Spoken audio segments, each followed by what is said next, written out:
Cash is coming for millions of people, the seniors and the retirees, as well as pretty much anybody in America if you qualify for the stimulus checks. That's right, folks. Joe Biden is ready for more stimulus payments, and he's doing what it takes to give people the stimulus checks that they need. But first, I just want to say thank you so much for supporting my channel, everybody, and to show my appreciation for you guys, here is a free $50 Amazon gift card. If you would like to redeem this Amazon gift card, all you gotta do is enter the code right here. Once again, folks, thank you so much for your support. I truly appreciate it. Now, be sure to use this code in the Amazon checkout aisle if you want to redeem the free $50 Amazon gift card. And if you guys would like some more Amazon gift cards, continue watching for more videos. Stay tuned, because we'll definitely be doing more giveaways in the future. Now, there are at least 4 big changes that the lawmakers want to make this year. That's if these plans do become law. It could affect your benefits and so many things in America. Now, first of all, folks, SSI recipients will get their second check in June in just a couple of weeks, and 6 more will be on the way. SSI is typically paid out on the first day of every month, yet if the first falls on a holiday or weekend, recipients will get paid the closest business day before or the first of the month. Now, as of this month, it's a Saturday that falls on, and payments will instead go out before that date. Yeah, recipients will now receive checks in November and the months of July, but because the maximum SSI payment is $914 for individuals and $1,400 for couples. Now, Social Security benefits do play a major role in retirement for the older Americans. There could be big changes on the horizon. Currently, Social Security is facing a cash shortfall. The program is paying out more in benefits than it's receiving from taxes and other sources of income. And if the lawmakers do not find a solution soon, seniors could see a 20% reduction in their benefits. That's if there are proposals on the table. First off, Social Security benefits are funded through payroll taxes, and workers pay into the program now. The money is paid out to current retirees and benefits folks. But also, you have to know this, though one solution is start to tax the income above $400,000 a year solely for Social Security purposes. This will only cut the income up to $160,000 per year currently. There's another solution to fix the Social Security problem, with around 80% of voters across political parties supporting this plan. Now, your full retirement age is the age at which you'll receive the full benefit amount that you're entitled to based on your earnings record, while your exact full retirement age will depend on your birth year. Everyone's will fall between the ages of 66 and 67, though some lawmakers have proposed raising the age anywhere from 68 to 70.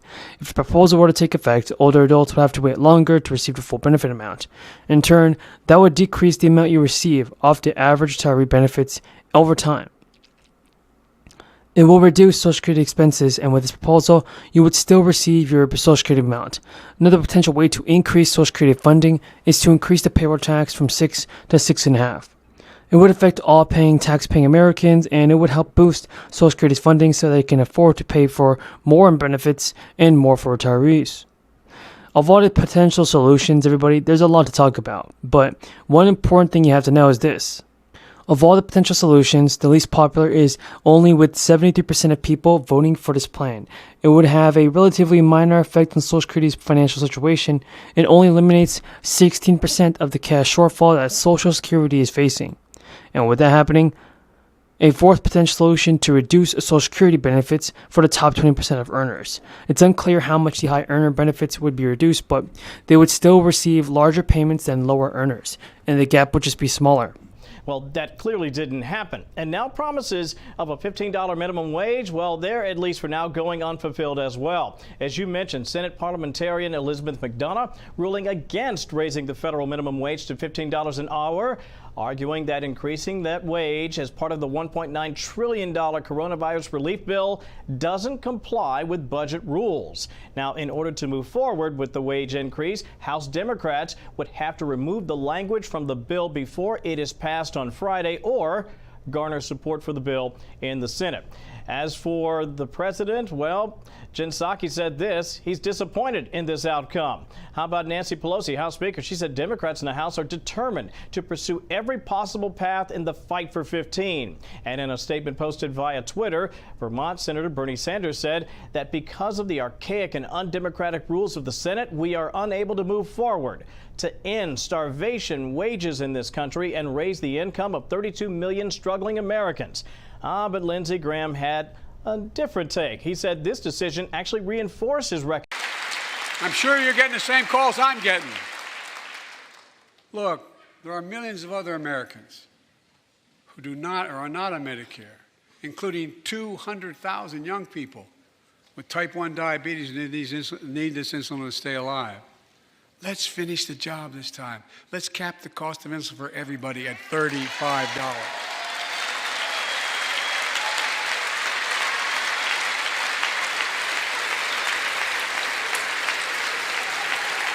Folks, went to bills, and this time he is lucky to be able to do a little something nice for himself. Another DMV resident telling us on Twitter she's, quote, not doing anything particularly interesting with her check. Those eligible getting $1,400 payments or more for married couples and those with children. If you have the ability to put the payment toward other things, financial experts say setting aside some money to reward yourself can be... And they will definitely bring down inflation. They will cause some pain to households and businesses and bring some pain to them because that's just how it is. The Fed has hiked interest rates for 4 times, and this year already in an effort to stanch price increases. When the Fed raises interest rates, money becomes more expensive to borrow, harder to get, and more worthwhile to save. According to The Hill, the Fed wants demand for goods and services to fall closer to supply, which has dwindled as a result of obstacles created by the crisis. In an ideal world, the Fed can raise the interest rates gradually enough to bring down inflation without slowing the economy. But economists generally agree that inflation has risen too high for the Fed to bring it down, without causing at least some hardship. And the Fed's rapid rate hikes will bring an end to the 2 years of rapid wage growth, record job openings, and remarkably low layoffs. The U.S. still added 315,000 jobs last month, and wages rose 5.2% over the past year. But economists do suspect that some job growth is going to be slow and the unemployment rate to rise as businesses feel the squeeze of higher interest rates. That means many more workers who have not yet gotten back under raises will not get one and may have few other unemployment options with better compensation. A round of relief checks are expected to be mailed and deposited to millions of people. These payments can be worth up to $270. The lawmakers have already announced new plans for their state, and they will provide residents an extra boost of money. So friends, more and more stimulus checks are going to be sent out. That's official.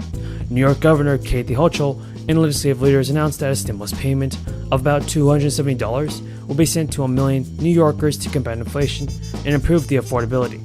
The New York Department of Finance and Taxation will soon begin directing financial assistance to New Yorkers. They who received the Empire State Child Credit or the Earned Income Credit on their tax returns.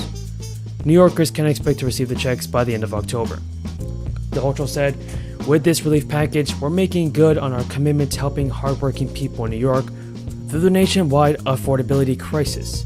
The program will put money back into the pockets of nearly 2 million New York families to make ends meet and face